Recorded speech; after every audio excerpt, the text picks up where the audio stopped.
বেরিয়েছিলেন মর্নিং ওয়াকে। হঠাৎ এক বাচ্চার চাপা কান্নার আওয়াজ কানে আসে এক্স আর্মি অফিসার খুশবুর, যিনি সম্পর্কে বলিউড অভিনেত্রী দিশা পাটানির বড় বোন। সাম্প্রতিক এক্স আর্মি অফিসার খুশবু নিজের অফিসিয়াল ইনস্টাগ্রামে এক ভিডিও শেয়ার করেন, যেখানে দেখা যায় এক পরিত্যক্ত পোড়োঝোড়ো বাড়িতে ঢুকছেন তিনি এবং সেখানে থেকে এক বাচ্চাকে উদ্ধার করছেন তিনি।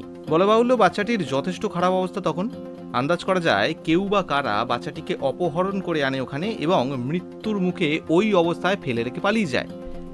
শোনা যাচ্ছে সকালের দিকে বারেলিতে, যেখানে তিনি থাকেন, মর্নিং ওয়াকে বেরিয়েছিলেন খুশবু।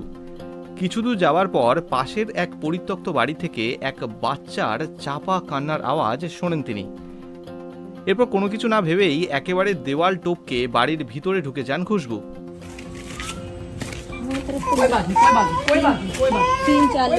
এরপর সযত্নে মায়ের মতো ওই বাচ্চাটিকে নিজের কোলে নেন খুশবু।